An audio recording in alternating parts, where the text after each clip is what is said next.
which need to be make sure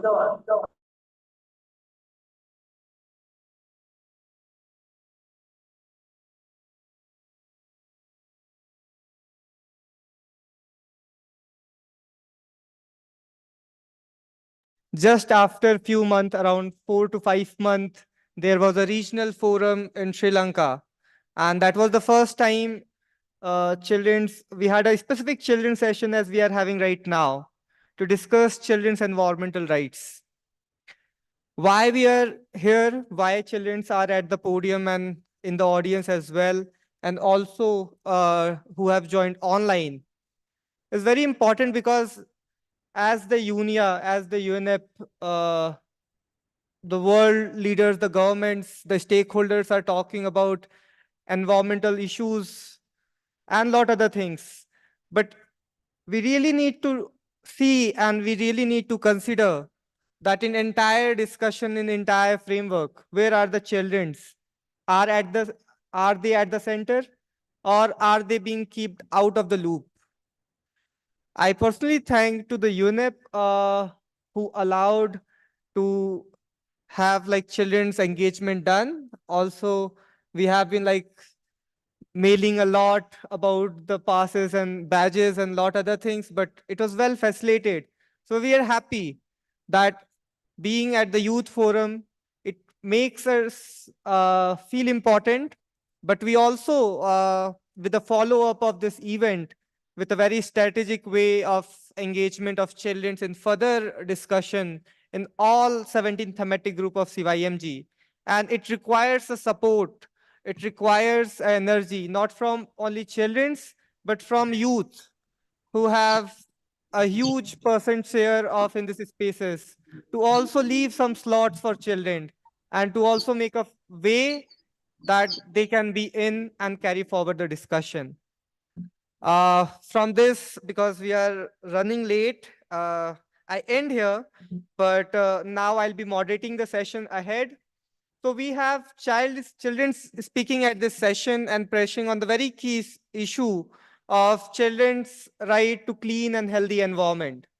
So we have an online speaker who would give a live intervention, Nahia, who is from Child Right Connect, serving as an advisor to the advisory board of Child Right Connect and taking part in various international consultation and processes, making sure that children's voices are being heard. So over to you, Nahia. Hi, I'm Naya. I am from Spain, and I've been. Is everything okay? Yeah, Can I continue?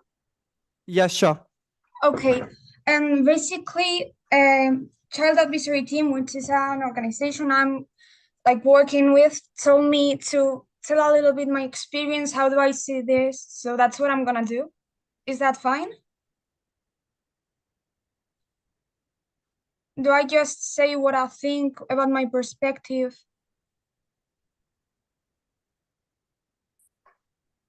Can you hear me? Yes.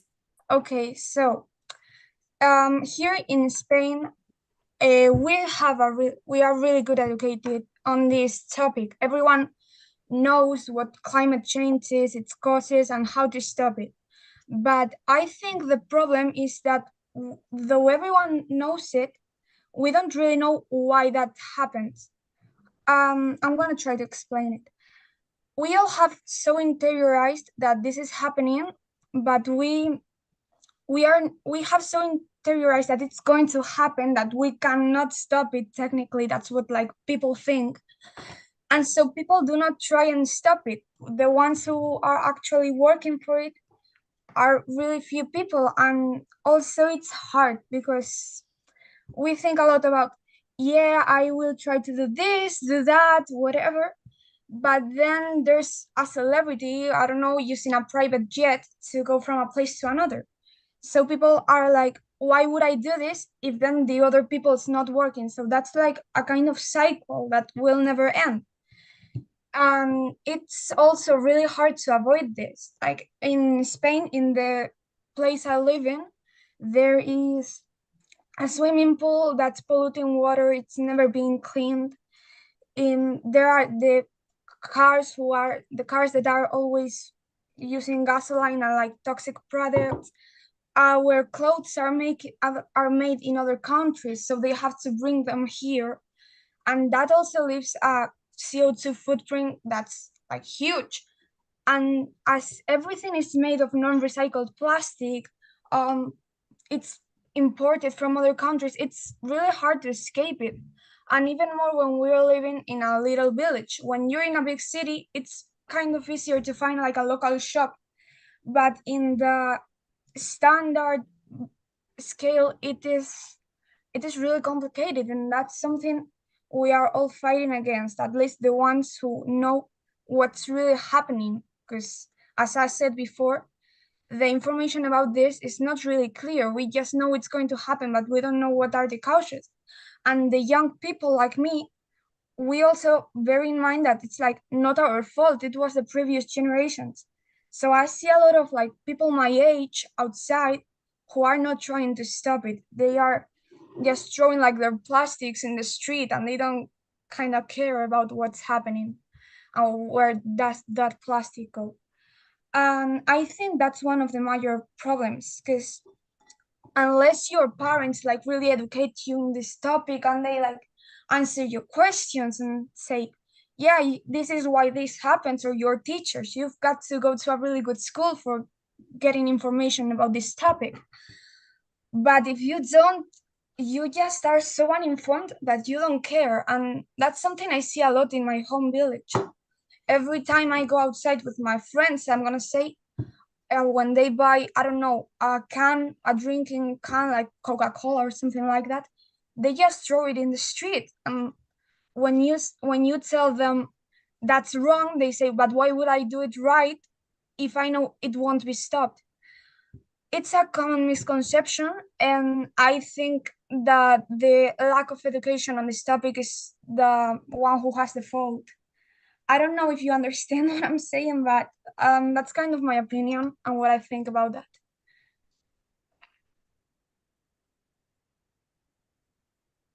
Thank you. We do understand that because it's not about how a few percentage of the world population think, but it's also important. I think that is the core idea why we have this session.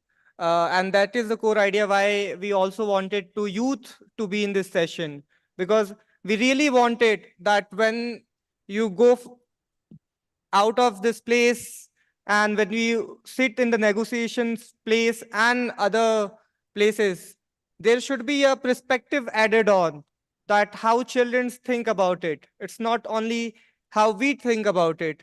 So moving ahead, we have a child-friendly ammunition on children's environmental rights, which comes after the General Comment 26, which was incorporated by 94th session of UN Committee on the Rights of Child. So children have been advocating and they have created this video giving their voices. Fortunately, my voice is also here. So let's go to the video. Yep.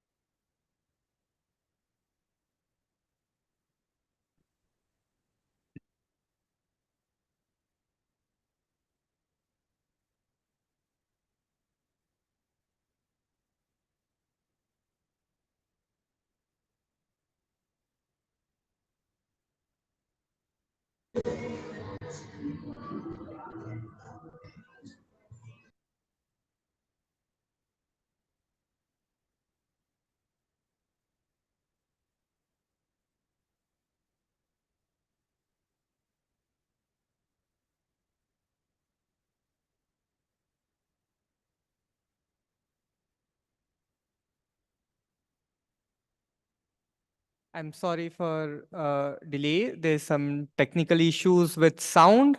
Uh, we are hopeful it will be sorted in a while.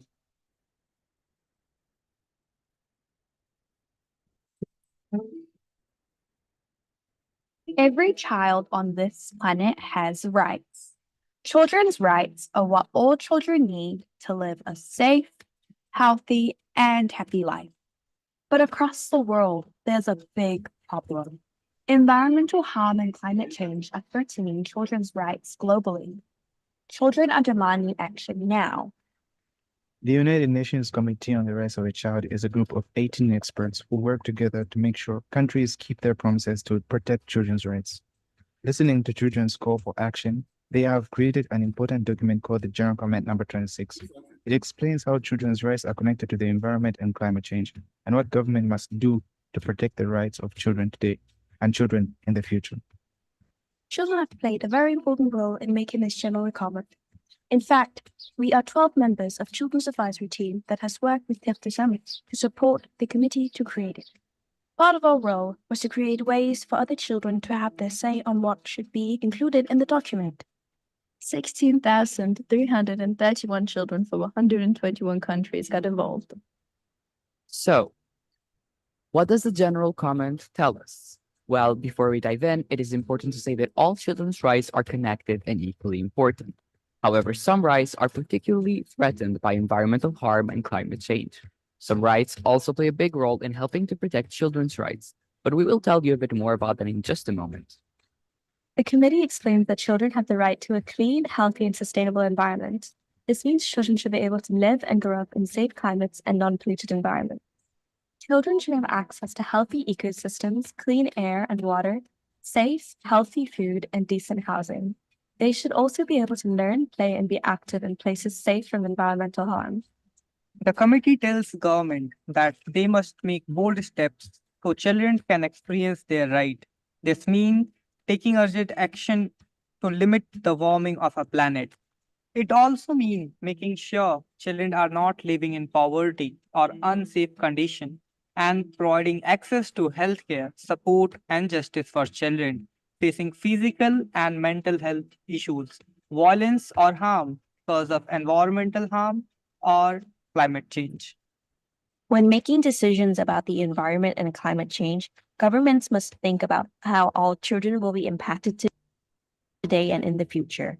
They must take extra care to not negatively affect children, especially indigenous children, children of minority groups, children with disabilities, and children living in places more affected by disasters and climate change who are often more impacted.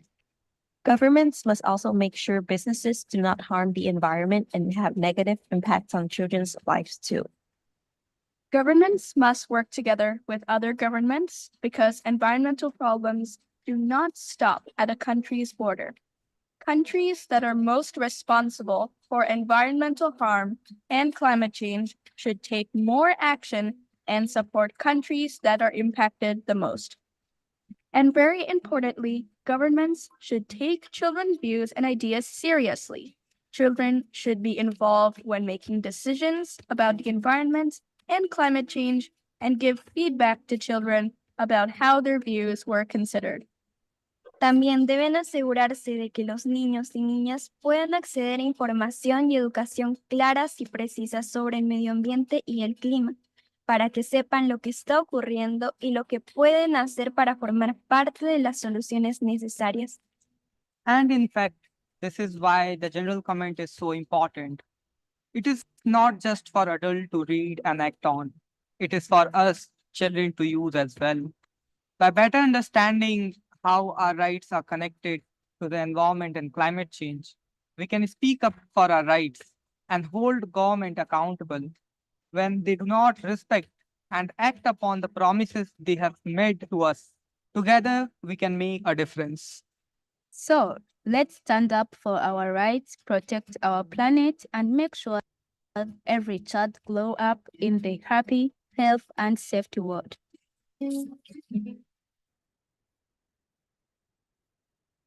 So, this was General Comment 26 from children and for children. But as there was a line that it is not only for adult to incorporate, but it is also for children to use. But I feel that it is more important for member states, stakeholders to incorporate with this at seeing this current scenario. Moving ahead, we have again online speaker, the chair of United Nations Committee on the Rights of Child, Ms. Anne Skelton, who will be talking about why it is important to talk about children, why it is important to talk about children's environmental rights. Over to you, ma'am. Thank you very much, Kartik, and greetings to everyone. It's a great pleasure to be involved here in this Youth Environmental Forum. It's so excellent to see how young people are taking General Comment number 26 on children's rights and the environment forward and acting on it and making it have resonance around the world. This is really very profound, and we at the Committee on the Rights of the Child are very grateful for that. So as you all know, there were many children and young people involved in the drafting of General Comment 26. They sent in many submissions that were incorporated, and they've been playing an important role in disseminating the content of the General Comment also to children and young people, but also, like today, to adult counterparts as well. So we at the Committee on the Rights of the Child find ourselves at the middle of this really important conversation, because we hear from children. We regularly have meetings with children at the Committee on the Rights of the Child, but we also, of course, engage with states parties, because our main job as the Committee on the Rights of the Child is to review the progress of states in how they are complying with the Convention on the Rights of the Child. So what we have done since General Comment 26 came out is we have included children's rights and the environment as a new heading in our review template, so that when we are engaging with states parties, we will always be asking them, whichever country it is, what they are doing. And of course, the detail of the questions may differ depending on whether it's a country that is a big emitter or a historic emitter, or perhaps it's not. Perhaps it's a developing country that has to focus more on mitigation and adaptation.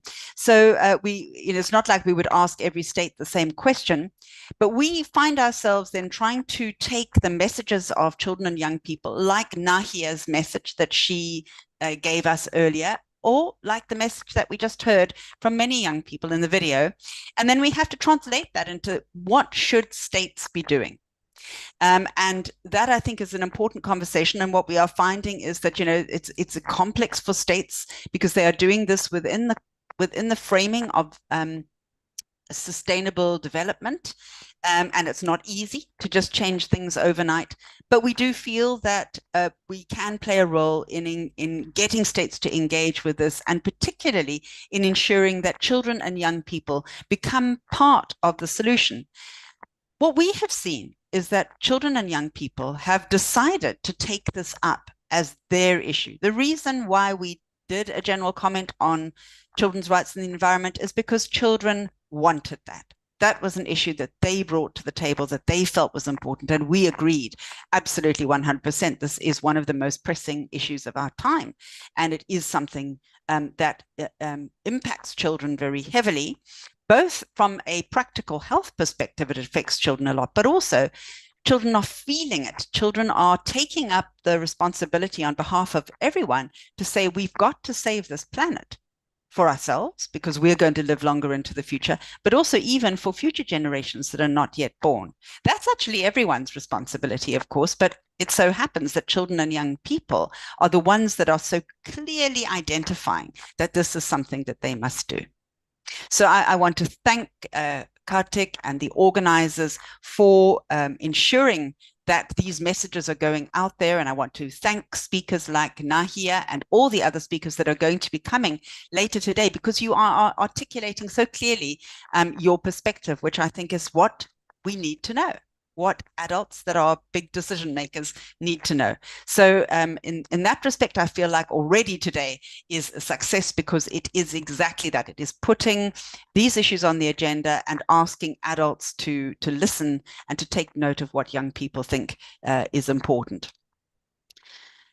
Finally, what I would like to say about how will we make sure that this isn't just another general comment that sits on the government's shelves? How are we going to make this happen?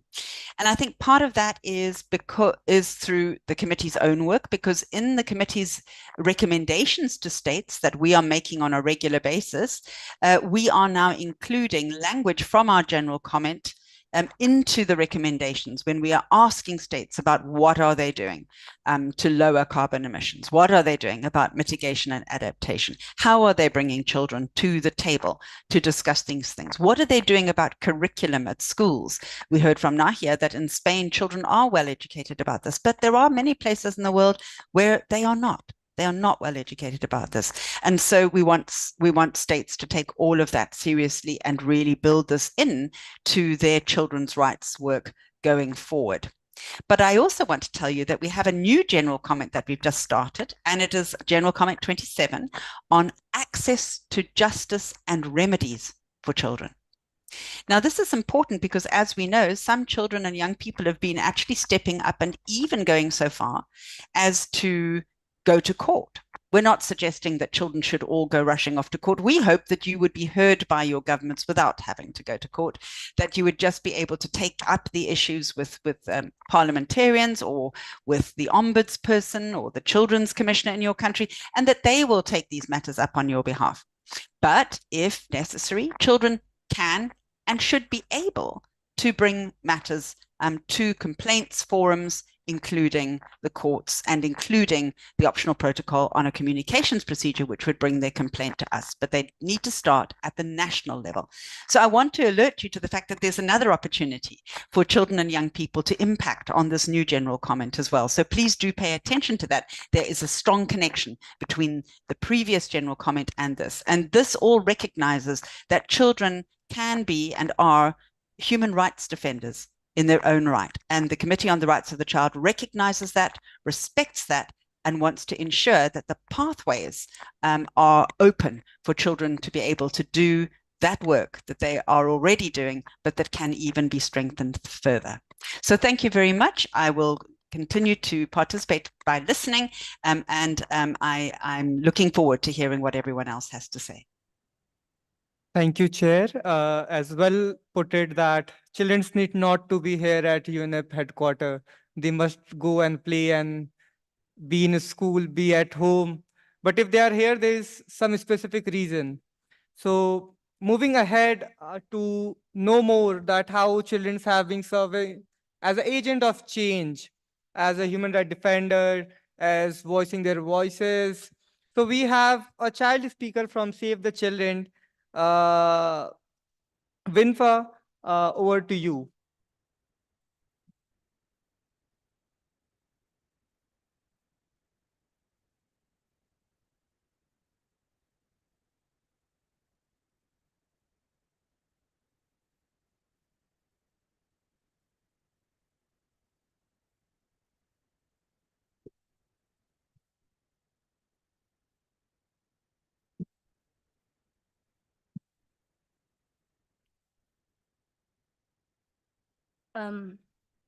Every Sunday, I'm rudely awakened by loud sounds emanating from various places of worship in my neighborhood.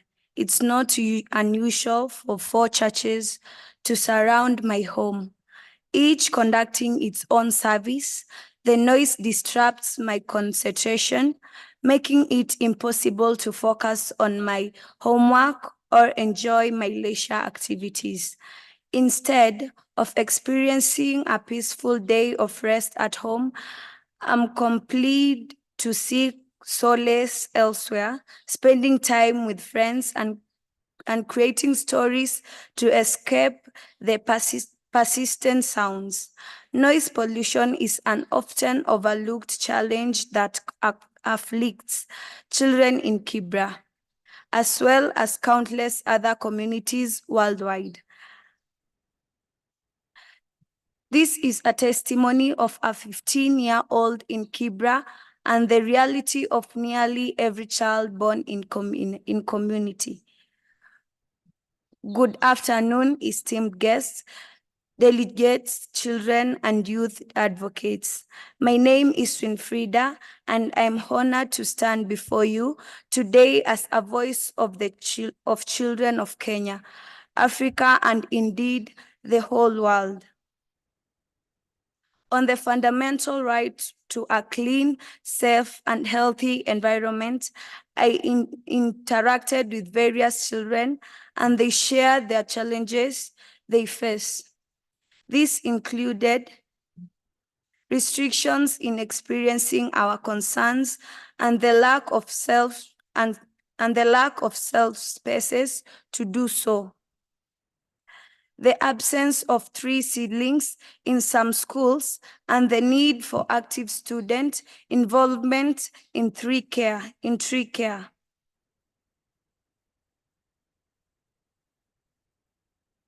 I interacted with various, I would like to tell you the solution we discussed, emphasizing the importance of government provision of seedlings in some schools, and the need for active students' involvement in tree care. I would like to tell you the solutions we discussed, emphasizing the importance of government provision of seedlings, effective enforcements, mechanism for waste pollution, and the promotion of youth and children-led initiatives for proper waste disposal for community governments.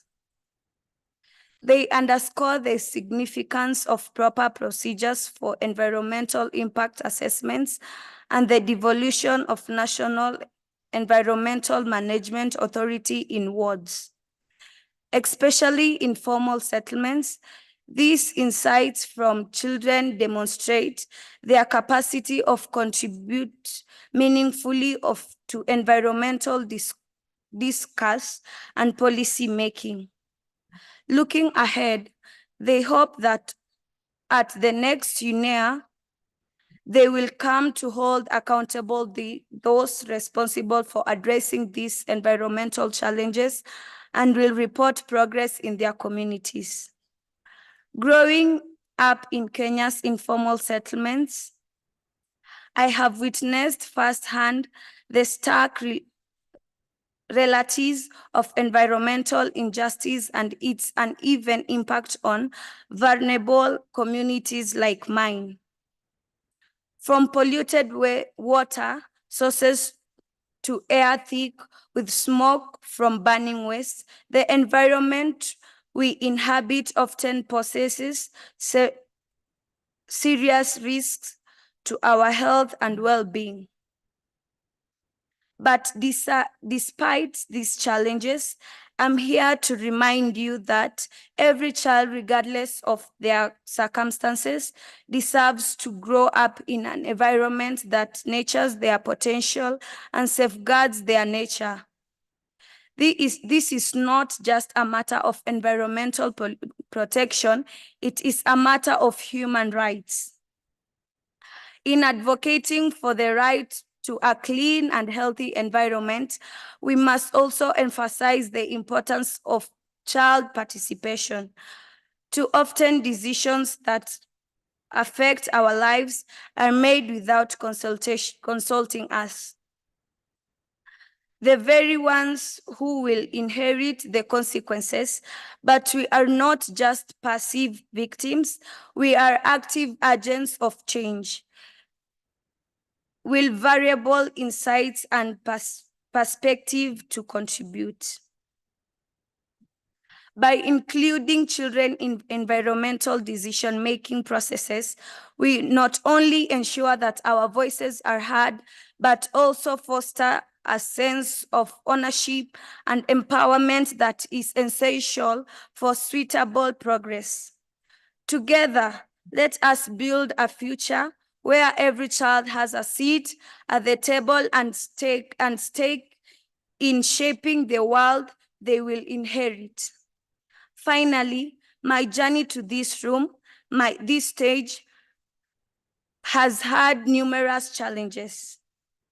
I lacked the basic requirements such as an email, a passport, or a national ID. As a child, these demands made the processes of participating incredibly difficult. However, thanks to the children and youth major group led by Kartik Bai, I stand here today, yet I can't help but wish for a more accessible process, one that would allow many more of my peers from across the country and Africa to share their perspectives. I urge for the accommodation of the many contexts of different children in various parts of the world. I will finish by giving the story of this huge forest being consumed by a fire. All the animals in the forest came out, and they are transfixed as they watch the forest burning, and they feel very overwhelmed, very powerless, except this little hummingbird. It says, "I'm going to do something about the fire." So it flies to the nearest stream and takes a drop of water. It puts it on the fire and goes up and down as fast as it can. In the meantime, all the other animals, much bigger animals like the elephant with a big trunk that could bring much more water, are standing there helpless. And they are saying to the hummingbird, "What do you think you can do? You are too little. This fire is too big. Your wings are too little, and your beak is so small that you can only bring a small drop of water at a time." But as they continue to discourage it, it turns to them without wasting any time, and it tells them, I'm doing the best I can, and that to me is what all of us should do. We should always be like a hummingbird. As children, we may appear to an insignificant, but we certainly don't want to be like the animals watching the planet go down the drain. I will be a hummingbird. I'm doing the best I can. I'll keep doing the best I can. Thank you for including us. Winfrida Kisia once again.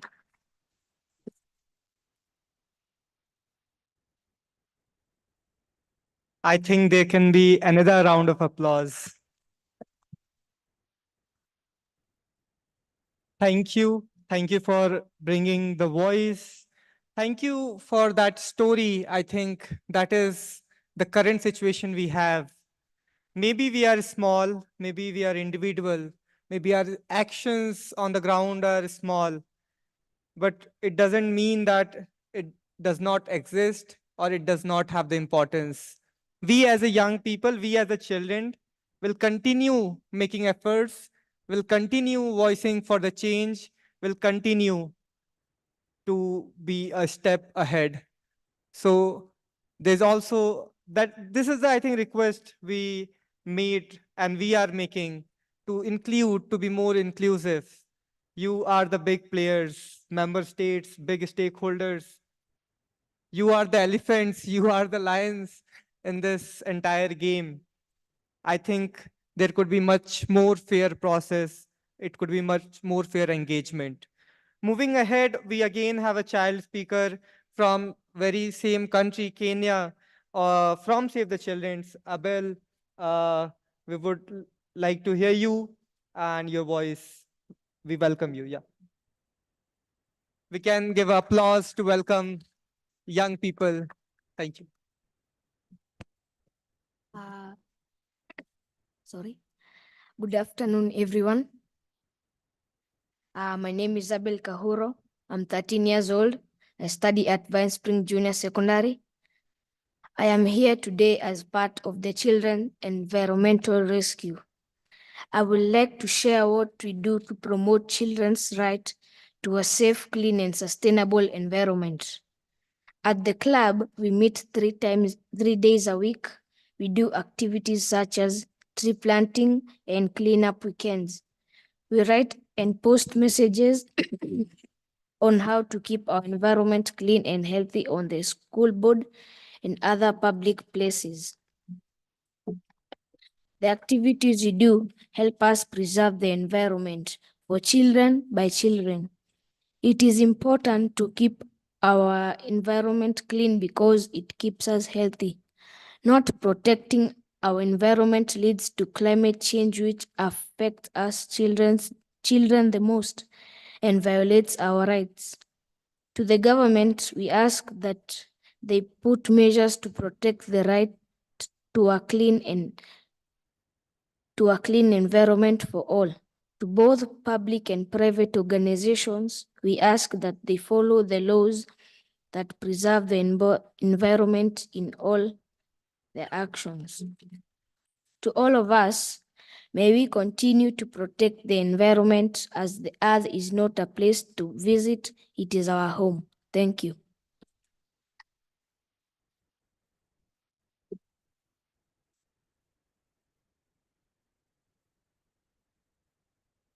Thank you. Thank you for your voice. Thank you for your message. Moving ahead, I'm sorry, to being very quick, because we have a lunch, but I think this is more important than that. So, moving ahead, we would love to hear about what was General Comment 26 exactly about, and why, how it incorporated with children's, and why it is important. So I think there could be no one better who was involved in this. I myself was in the advisory team, but we are having a person, Mr. Rajib, who flied all the way from Singapore for this session, who was part of the expert advisory team to UN Committee on the Rights of Child. He also served as a regional senior technical advisor and climate change and child poverty focal point for Save the Children Asia Pacific. Yeah, we welcome you.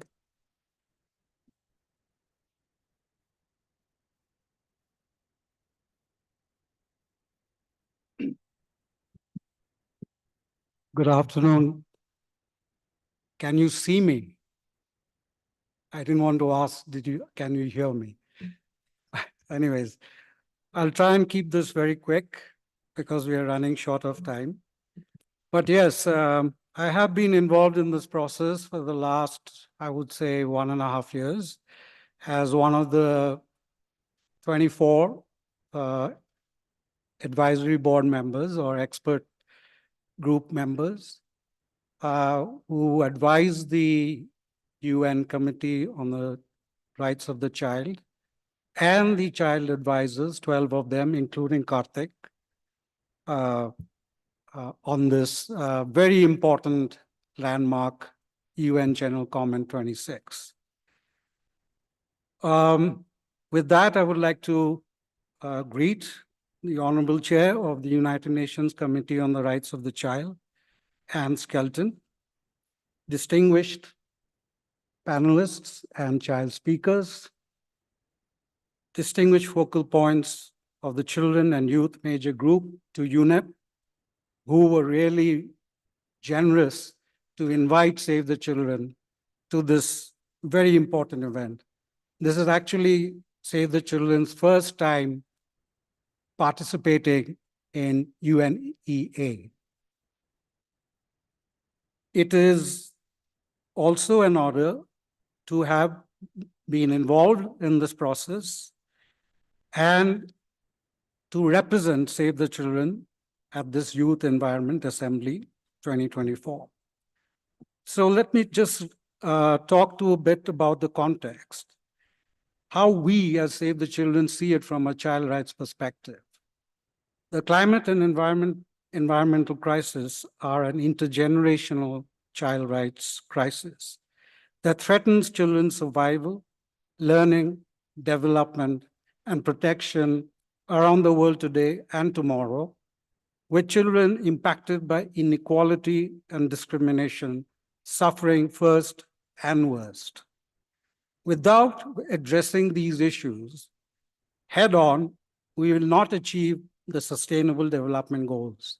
In fact, just today morning, I read an ESCAP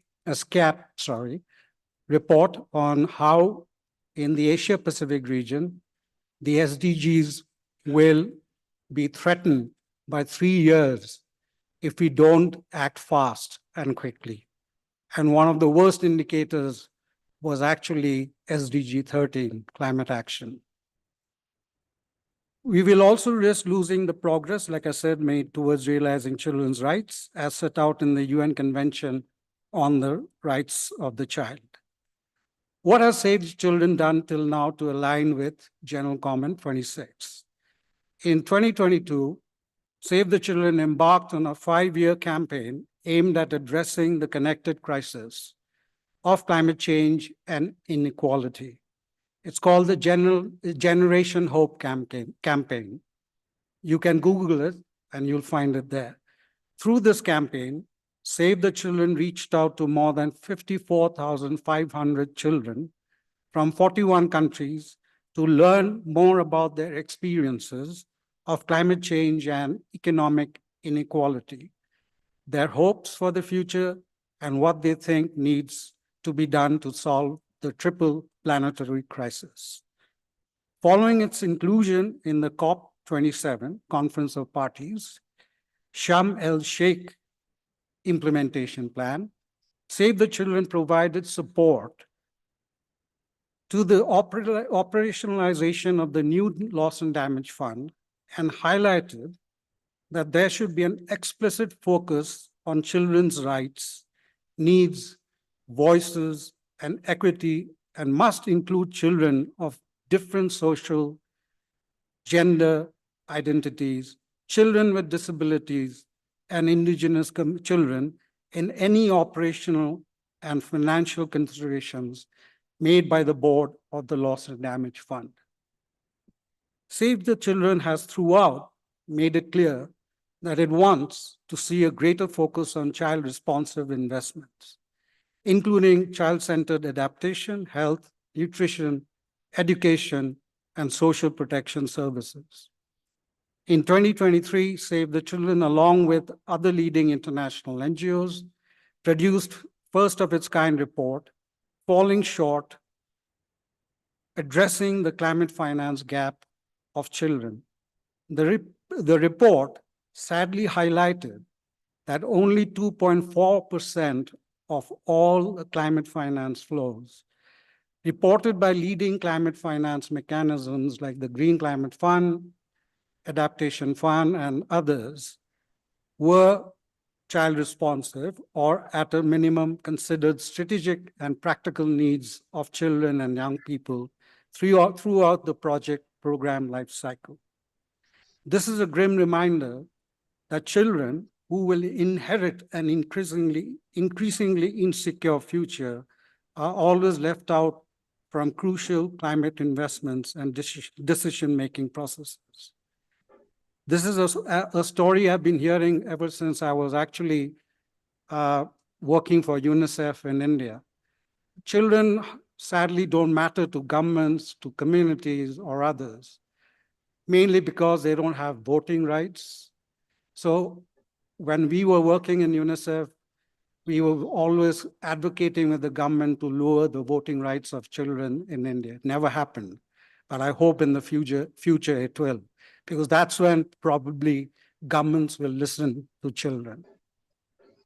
Why is General Comment 26? A question I've been asked to respond to by Karthik. Is the first international instrument that recognizes children's rights to a clean, healthy, and sustainable environment. Describes how environmental degradation and climate change affects fulfillment of child rights. It reinterprets articles of Child Rights Convention so that states include environmental considerations in its implementation. It's the first or main benchmark for states actions or inactions on child rights and climate change and environmental degradation. The United Nations Committee on the Rights of the Child, as you've heard from the Honorable Chair, will constantly evaluate implementation by states of the Child Rights Convention using the new interpretation of the Child Rights Convention provided by General Comment 26. How can we disseminate key General Comment 26 messages? This is a question I've been asked over the last 2 years or so, because a lot of people think it's one of those mystical documents which is, sitting right up there and cannot be implemented. And also because there are so many UN documents which constantly get forgotten after they are drafted. So we need to make General Comment 26 known to all, including children, most importantly, because governments, businesses, and communities where children reside must implement it. We can do this through talking about it in children and youth clubs, using social media to disseminate its importance and relevance, talking about it in schools, educational institutions, organizing advocacy campaigns led by children which should lead to, among other things, sufficient resources being kept aside by governments and businesses to promote children's rights to a sustainable future. If you ask me personally, there is a precedence here in that we have seen evidence of this happening largely with or through a whole government approach in terms of the national biodiversity strategies and action plans, which are being implemented in few countries. Organizing events around General Comment 26 in Conference of Parties. So I would say let's start with COP29. Working closely with UN bodies like UNEP, UNICEF, UNDP, and civil society networks to ensure that children's perspectives are embedded in any climate change and environmental protection discourse and practice. Disseminate simple knowledge products and what General Comment really is. Such products should be kept as simple and visual as possible and be driven by children and young people. Save the Children has already started the journey of socializing General Comment 26 with our regional partners and country offices. Example in Thailand, and through one of the child advisors from Vietnam, who actually delivered a speech on what the General Comment 26 is and what we as Save the Children should be doing in a regional leadership team meeting last year. And we wish to take this to scale with support of all partners. We firmly believe, finally, that this cannot be done alone by us, and it requires every organization to pitch in so that we can benefit children and at the same time promote the health of our planet. Thank you very much.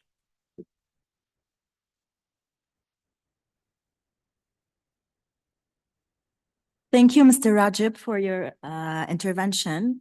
Thank you for pointing out Save the Children's child-centered health and humanitarian work. And thank you for pointing out some archived UN resolutions and for the recommendations that you gave, one of which is socializing General Comment 26.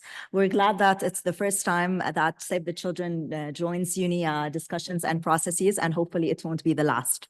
Moving forward, we will be having a virtual intervention from Her Excellency Anita Pipan, the Ambassador and the Permanent Representative of UN Geneva and UNEP from Slovenia. Please go ahead, Ms. Anita. Participants of the Global Youth Environmental Assembly, thank you for inviting me to be part of your event today. I'm excited to share our support and insights into the discussion on the children's right to a clean, healthy, and sustainable environment. At the outset, I also want to thank the Committee on the Rights of the Child for their General Comment number 26 on the right to clean, healthy, and sustainable environment. The General Comment stated that a clean, healthy, and sustainable environment is necessary for the full enjoyment of a broad range of children's rights. Slovenia, a nation of 2 million in the heart of Europe, is steadfast in advocating for environmental rights, including the environmental rights of children and youth. We take pride in being at the forefront of the process leading to the adoption of the Resolution on the Human Right to a Clean, Healthy and Sustainable Environment, both by the Human Rights Council in Geneva and the United Nations General Assembly in New York. The two resolutions represent a significant step towards fostering environmental justice and sustainable development. In the current context of the ongoing triple planetary crisis, the recognition to the right to a clean, healthy, and sustainable environment has never been more pertinent. Slovenia will continue to do its part to make the right meaningful for its holders, including by mainstreaming, advocating, and developing the human right further. Slovenia warmly welcomed the Committee on the Rights of the Child General Comment number 26 on the children's rights and the environment, with a special focus on climate change. The drafting of the General Comment was special and exemplary because of the meaningful child and youth participation. The inclusive approach serves as a model for our collaborative journey as we move forward in our dedicated pursuit of implementing the right to a clean, safe, and sustainable environment. Dear participants of this event, young voices are not just whispers of tomorrow. They are the echoes shaping today's environmental discourse and action.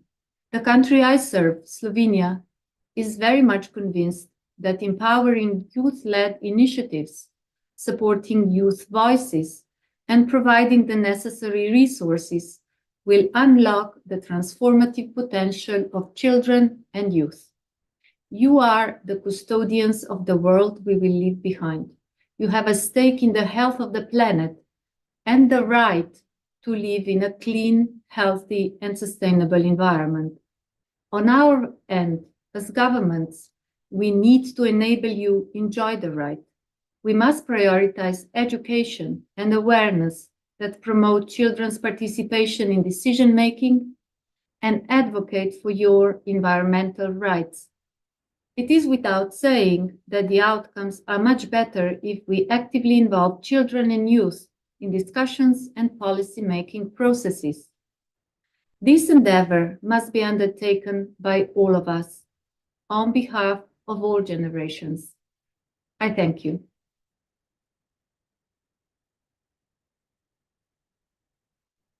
Thank you, Your Excellency, for your comments and for sharing Slovenia's perspectives. And thank you for pointing out the importance of having children and youth in decision-making processes. Moving forward, we have Mr. Brian Mayengi, representative to Her Excellency Mrs. Giovanni Valverde Stark, the Ambassador and Permanent Representative of Costa Rica. Mr. Brian, you have the floor.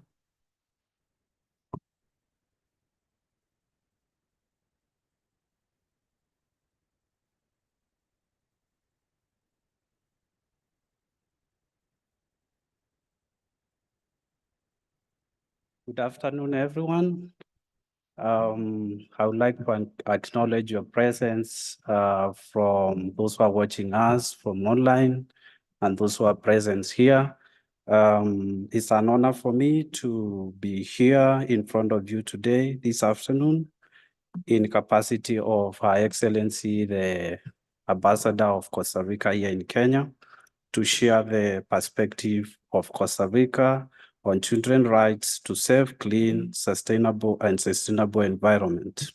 In 1948, 65 years ago, Costa Rica makes an historic decision to abolish its military force, and this sets Costa Rica apart from any other country in Central America. Resources previously allocated to military force are redirected towards vital social investment. The redirected resources are channeled to facilitate establishment of affordable and accessible health system, together with a compulsory free public primary education, aiming to empower every child with knowledge and skills. The primary education curriculum is enriched to include environmental education, emphasizing the importance of a harmonious relationship with nature. Children also start receiving education on responsible waste management practices, including waste separation. The curriculum evolved further 15 years ago, that is back in 2012, and further include organic fertilizer production programs, aligning education with sustainable agricultural practices. In 1949, again, the Costa Rican government established YEA, that is the Costa Rican Institute for Electricity, and this marked a commitment to sustainable development through generation of renewable energy. Today, Costa Rica has a 99% supply of clean energy connection in the entire country. Furthermore, renewable energy education is also integrated into the primary education curriculum, fostering a culture of environmental consciousness further. These investments and programs that are intentionally put in place to recognize the crucial role of children in environmental conservation,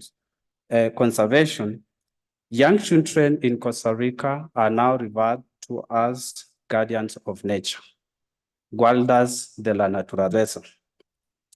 In Costa Rica, children now serve as environmental ambassadors, imparting knowledge acquired in school to their families. Costa Rican children actively engage their families, advocating against roadside dumping and promoting waste separation. Families are continuously educated on waste, recycling, and reuse.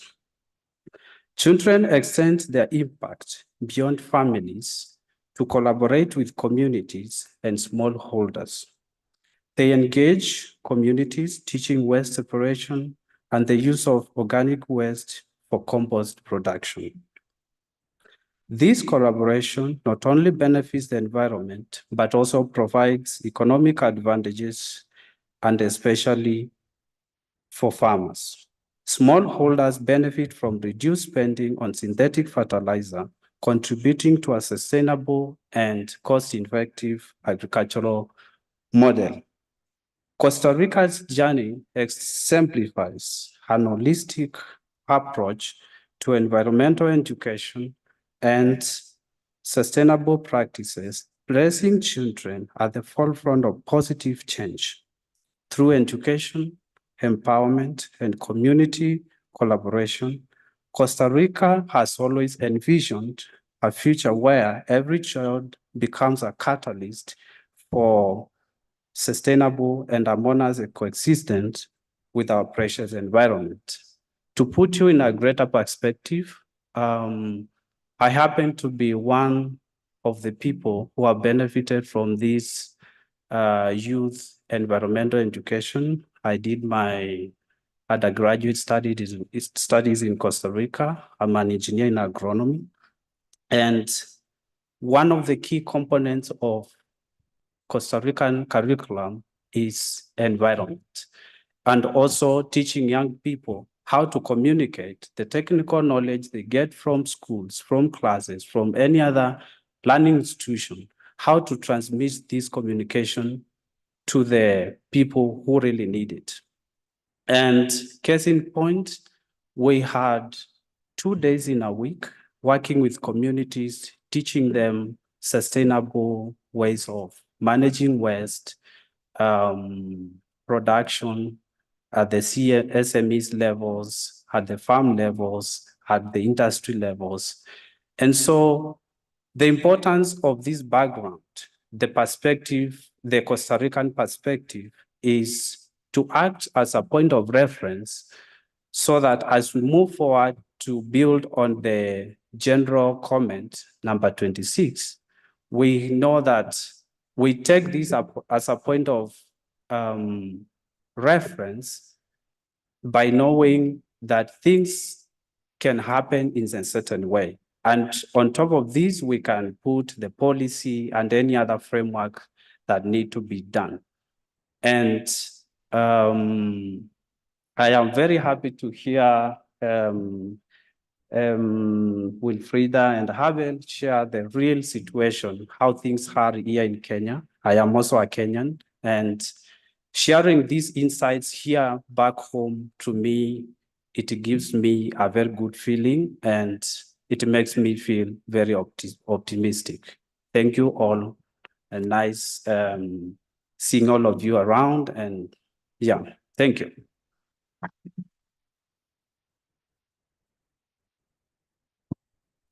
Thank you for sharing about Costa Rica's commendable environmental education on youth work. Of course, as you mentioned, having youth and children serving as environmental ambassadors will help in the betterment of the environmental stewardship of every country and every citizen. I move the floor to Karthik. Thank you. So moving ahead, we again have a child speaker from Brazil, who is currently serving as a member of advisory board to Child Right Connect, along with the previous speaker we had, contributing to various discussion and deliberation, representing and making sure that children's voices are being equally being heard and being included. So over to Katarina. Hello, everyone. First of all, thank you for the opportunity. I'm Catarina Lorenzo, a 16-year-old global climate activist and professional surfer from Brazil. In my nation, children are growing up listening from their parents and grandparents as they say, once there was a forest here that I played with my sisters and brothers. Or once there was a river here where I could swim and catch fish. Or even once I could go to school here without wondering if I stepped outside of my home, if I could be shot because I was in the wrong place at the wrong time. Children have the right to a safe, clean, and healthy environment. But then we question, where are these rights? Where are those who should be making sure these rights are implemented? I can tell you where these people are, at least based on my experience in my city. While all these problems are happening in Salvador, my city, the government is, for example, more worried of destroying the local forest Vale Encantado to pass a road, or more worried of dumping sewage on rivers in the ocean than actually making something to change. That's why the population had to step up and take actions and take matters in their own hands by protecting, for example, the local forests or pushing for public policies. And then this comes to the point that it shows the importance of having safe spaces for the creation of these public policies and laws, opening up the spaces for the populations, including the children in the next generations, to push for the effective change. Furthermore, I'm sure you all probably already heard this said before, and I'm just going to repeat it to emphasize it because it is important. Children should be participating in decision-making processes, from the local matters to the global debates and decision-makings. We're the ones who are going to be mostly impacted, yet the moment to act is right now, where sadly my generation is not yet officially on the decision-making tables. That's why it's important to open up the spaces, to listen to us, because we are actually worried of what will happen not only to the future, but to the present, because climate change and environmental problems are a present problem. I was someone who was able to be part of a petition called Children versus Climate Crisis Petition, where together with 15 different youths from all over the world in September of 2019, we sued 5 different countries.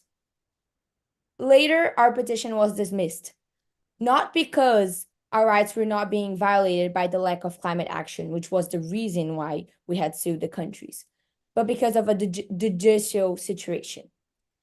And taking this in mind, which is a perfect example of bringing children into decision-making processes and giving children voices, it also gets to the point that for us to actually have the change we need to unite ourselves.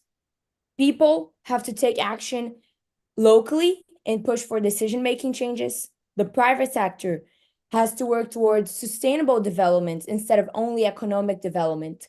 Have taken in consideration that nations should encourage the private sector, whether it is through public policies, through laws, and through other mechanisms. The UN should be acting by encouraging nations and also by creating powerful documents that can be effectively used by children to protect themselves. And governments should include children in decision-making processes and should be signing treaties and optional protocols, ratifying them for children to be able to actually demand for their rights if they're ever violated. And finally, nations should keep up with their promises and their commitments that are made by signing treaties or documents. Because I can say that my generation is tired of lies and false promises. Sadly, that's something that we're having to deal a lot. And that's actually one of the reasons why we started to take actions into our own hands. We're seeing that we have the tools, the General Comment 26, the new technologies, education, as the Costa Rican ambassador who have just spoken gave such a wonderful example of how powerful education is. We have the opportunities to create the change. Now we just need to see it happening effectively. Finally, I just want to point out that we should actually not be here today. Children in my generation should not be here today. We should be worried of playing or worried with whatever kids think about, worried about school, worried about spending time with our family. But we realized that the big majority of the older generations has not taken the responsibility they should.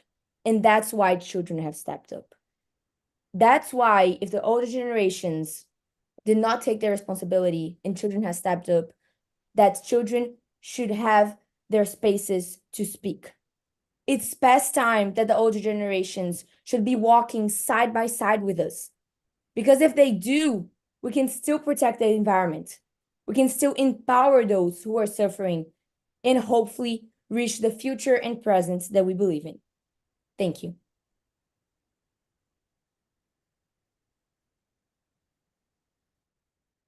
Thank you, Katerina, for your message. I think children's messages and voices should not be further explained, but it should be taken as it was being said. So, as now coming to the close, I would give like a huge thank you to Save the Children, who helped to bringing children to the session and to the youth forum.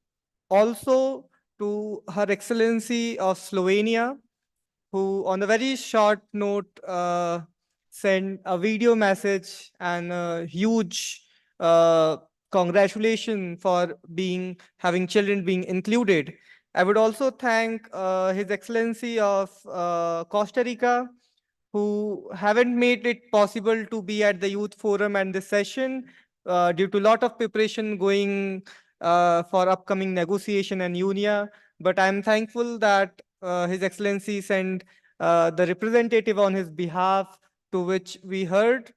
And also, I would also like to thank His Excellency of Mexico, who was like, we were in conversation with, but again, His Excellency could not make to the youth forum. But I'm happy that His Excellency have sent a representative to the session and the youth forum. So again, thank you, Mexico.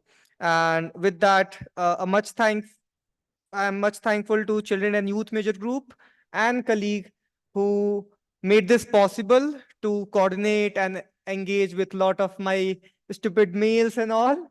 But yeah, thank you. And thank you for all young people having that patience, like leaving the lunch. But thank you for being here and really hearing the children's voices.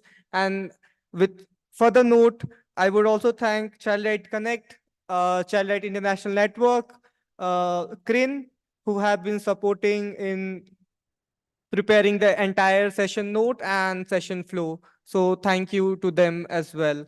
So we have a short message. Thank you.